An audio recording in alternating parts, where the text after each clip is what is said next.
Bonjour chers camarades boursicoteurs, j'espère que vous allez bien. 2024 s'annonce comme une année charnière, un grand demi-tour s'annonce. Et pour vous expliquer ce qu'est ce grand demi-tour, eh bien, je dois vous parler du dernier discours de Tiff Macklem qui a été livré vendredi dernier, des plus récentes données de l'inflation, en fait du mois de novembre qui ont été publiées hier, et des délibérations entourant la plus récente décision de politique monétaire de la Banque du Canada qui ont été publiées aujourd'hui. Alors, commençons tout de suite par regarder ce qui se passe du côté de l'inflation.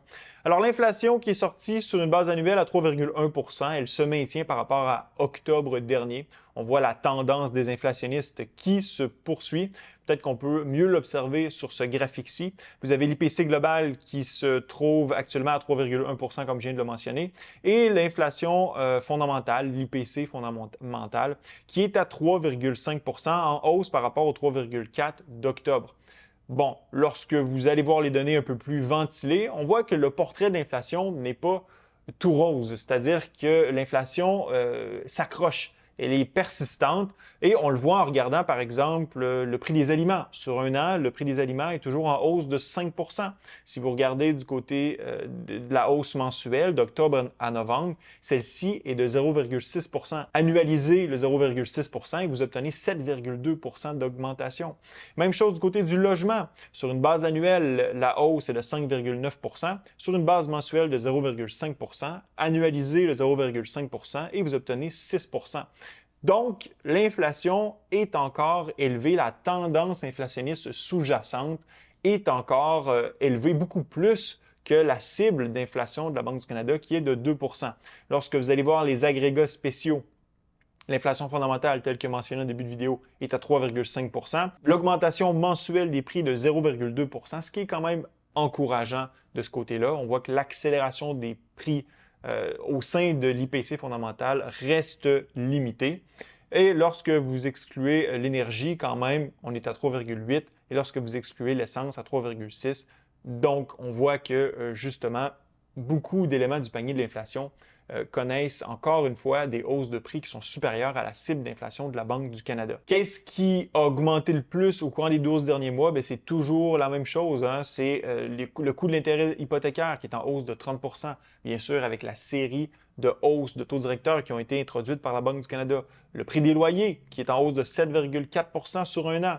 Pourquoi? Parce que les gens ne peuvent plus se payer les hypothèques qui vont avec les maisons qui sont disponibles sur le marché. Le prix des maisons est encore trop élevé, les hypothèques, les paiements hypothécaires sont trop élevés, donc on se résout à louer et ça fait monter le prix des logements étant donné que l'offre est assez limitée sur le marché. Du côté des données qui sont surveillées de près par la Banque du Canada, les données d'inflation fondamentale, l'IPC comme médian et tronqué, un petit peu d'amélioration, mais je dirais que ça reste encore accroché de ce côté-là. L'IPC-COM qui a baissé de 4,2 à 3,9 %, l'IPC médian et tronqué qui, eux, sont restés au même niveau où ils étaient en octobre. Donc, ce n'est pas une super bonne nouvelle. Bien évidemment, la Banque du Canada veut que ces données d'inflation fondamentale continuent leur baisse. D'ailleurs, ils en parlent dans leur délibération qui ont mené à la prise de décision de politique monétaire qui a été publiée il y a quelques semaines du côté de la Banque du Canada. Donc, l'inflation risque d'être crochetée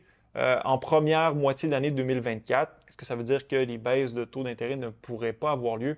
On y arrive dans quelques instants. D'abord, délibération de du côté de la Banque du Canada. Bien, qu'est-ce qui s'est dit dans ces délibérations? Du côté des hausse de salaire. La Banque du Canada nous dit les membres ont noté que la croissance des salaires demeurait forte dans une fourchette de 4 à 5 % Depuis le début de l'année, elle avait légèrement diminué dans le secteur privé, mais augmenté dans le secteur public. Donc, ça, ce que ça me dit qu'avec toutes les grèves qu'on a actuellement dans le secteur public, notamment au Québec, ça risque d'influencer à la hausse cette mesure d'augmentation des salaires et travailler à l'encontre, bien sûr, de ce que veut obtenir la Banque du Canada en termes de niveau d'inflation. Autre élément, les membres du Conseil se sont entendus sur le fait que les hausses passées du taux directeur étaient encore en train de se répercuter dans l'économie. Encore une fois, on mentionne que l'effet, le délai de transmission des hausses de taux directeur à l'économie n'est pas tout à fait terminée. Donc, il y a encore un impact à avoir sur l'économie de toutes ces hausses de taux directeurs. Ensuite, on nous dit, en parlant justement d'inflation fondamentale, en décembre, les membres ont vu comme un signe positif la baisse des mesures de l'inflation fondamentale obtenues à partir des données plus récentes de l'IPC d'octobre. Cela dit, ils étaient d'accord pour dire que les données d'un seul mois n'étaient pas suffisantes pour les convaincre que l'inflation continuerait de baisser vers 2 de façon durable. Et là, avec ce qu'on a eu en novembre, encore une fois, ça va être difficile d'être convaincu du côté de la Banque du Canada que ce retour à la cible de 2 on est en voie de l'obtenir. Oui, on s'enligne vers là, la tendance est vers là, mais ça va prendre combien de temps encore, combien de mois de données pour atteindre ce 2 d'inflation fondamentale ou ce retour vers le 2 du côté de l'inflation fondamentale? Parce que, encore une fois, IPC médian, IPC tronqué, ça n'a pas bougé. Maintenant, sur l'inflation, encore une fois, on dit les membres ont toutefois noté que l'inflation était encore trop élevée, que l'inflation fondamentale devait baisser davantage et de façon durable. Ça veut dire que, bon, il va falloir que ça bouge un peu plus pour que la banque introduise une baisse de taux directeur. Maintenant, discours de Tiff Maclean qui contraste un peu avec ce que les membres de la Banque du Canada ont dit lors de leur dernière délibération. Discours qui a été livré vendredi dernier. Puis regardez ce que nous dit Tiff Maclean. L'année 2024 sera une année de transition. Les effets des augmentations de taux passés vont continuer à se transmettre dans l'économie, on vient de le mentionner, ce qui va ralentir les dépenses et limiter la croissance et l'emploi. Donc, première moitié de 2024 risque d'être assez difficile. Donc, on s'attend encore une fois à ce que l'économie ralentisse, qu'on ait peut-être des pertes d'emploi. Ensuite, il nous dit l'inflation devrait se rapprocher de la cible de 2 et quand le conseil de direction sera convaincu que la stabilité des prix est en voie d'être rétablie, on pensera alors à baisser le taux directeur et au moment auquel le faire. Donc, voyez-vous, on commence à effleurer ce sujet de baisse de taux directeur. Et ce n'est pas surprenant que ce soit dans ce discours précisément parce que ce discours a été donné 2 jours après la décision de politique monétaire de la Fed dans laquelle Jérôme Powell nous a dit ben oui, on a discuté des baisses de taux d'intérêt. Donc, la Banque du Canada se devait un peu de réagir à ça. Et c'est dans ce discours que Tiff Maclean le fait. Un peu plus loin, la Banque du Canada nous dit qu'il faut que l'inflation fondamentale baisse davantage, pas la Banque du Canada, Tiff Maclean, pardon. Donc, il faut que l'inflation fondamentale baisse davantage. Donc, c'est vraiment ça qui est surveillé du côté de la Banque du Canada. Puis encore une fois, en novembre, c'était pas très, très encourageant, la baisse qu'on a eue sur seulement 2 des 3 indices. Un peu plus loin, on nous dit, et là, j'ai trouvé ça intéressant, dans la mesure où la Banque du Canada vient infirmer une des peurs que j'avais, que j'ai déjà d'ailleurs abordée sur la chaîne.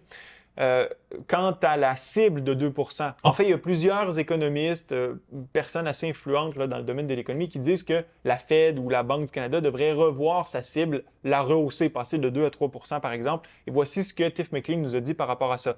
Certains disent qu'il serait trop difficile de revenir à un taux de 2 Pourquoi ne pas se contenter d'une inflation à 3 On ne relève pas une cible parce qu'on ne réussit pas à l'atteindre, point d'exclamation. Notre cible d'inflation est de 2 depuis 1995. Notre système économique et financier y est arrimé. Si vous avez une cible qui change quand les choses se compliquent, alors ce n'est plus vraiment une cible et l'inflation elle-même deviendrait moins prévisible et plus volatile. Autrement dit, si vous avez une ancre, vous y êtes ancré, il faut rester là parce que si vous commencez à changer votre ancre de place, eh bien, les anticipations de l'inflation deviennent désancrées. Eh bien, ça participe justement à créer de la volatilité dans l'économie. Ça devient plus difficile pour les ménages de prévoir leurs finances, etc., les investisseurs, les agents économiques de façon générale. Donc, c'est vraiment pas une bonne chose. Puis ça, c'est vraiment, je dirais, une bonne chose que Tiff Maclean et la Banque du Canada aient confirmé qu'on reste à la cible de 2 C'est bon pour vous, c'est bon pour moi. Donc ça, c'est ce qui s'est dit dans le discours de Tiff Maclean de vendredi dernier. Maintenant, la Banque du Canada, pour ce qui est de sa prochaine décision de politique monétaire, va continuer de regarder les mêmes indices, hein, l'IPC global, l'IPC fondamental, la hausse des salaires. Tous des éléments qui actuellement sont beaucoup trop élevés par rapport à la cible de 2 de la Banque du Canada. Est-ce que ça veut dire pour autant que la Banque n'introduira pas de baisse de taux d'intérêt, par exemple, dans la première moitié de 2024? Je ne suis pas convaincu de ça, même si le discours de Tiff Maclean ne fait qu'effleurer la probabilité de voir des baisses de taux d'intérêt être introduites en 2024. Je pense que la Banque du Canada risque de nous surprendre. De là, ce fameux demi-tour. Demi-tour par rapport à la position qu'a la Banque du Canada présentement à l'égard de sa politique monétaire. Pourquoi je dis ça? Parce que le taux neutre de la politique monétaire de la Banque du Canada est autour de 2,5 2,5 lorsque la croissance économique est à 2 si vous avez une inflation qui est elle aussi à 2 vous avez un taux réel d'intérêt de 0,5 Actuellement, vous avez une inflation qui est à 3 3,1 un taux d'intérêt qui est à 5 du côté de la Banque du Canada, vous avez un taux réel d'intérêt de 2 ce qui est très, très, très restrictif sur l'économie canadienne. La Banque du Canada va chercher à ramener le taux réel d'intérêt plus près de où est rendue l'inflation. Donc, si on est à 5 actuellement, l'inflation baisse autour de 3 les données fondamentales se rapprochent du 3 je ne serais pas surpris que la Banque du Canada, en 2024, introduise jusqu'à 150 points de base de coupe de taux d'intérêt, ce qui pourrait ramener le taux d'intérêt autour de 3,5, peut-être si on est très optimiste, autour de 3 Et pourquoi je dis ça? Parce que la Banque du Canada va, sans aucun doute, s'enligner sur ce que va faire la Réserve fédérale américaine. On l'a vu, la Banque du Canada a réagi de façon presque instantanée à ce qui s'est dit 2 jours avant du côté de la Réserve fédérale américaine. Du côté de la Réserve fédérale américaine, les premières coupes sont prévues pour mars 2024. Donc, comme je l'ai déjà mentionné, je pense qu'il y a une semaine ou deux dans une de mes vidéos qui couvrait la décision de politique monétaire de la Banque du Canada, je ne serais pas surpris que dès mars, on ait les premières coupes de taux d'intérêt du côté de la Banque du Canada. Parce que oui, l'économie va ralentir, l'inflation va peut-être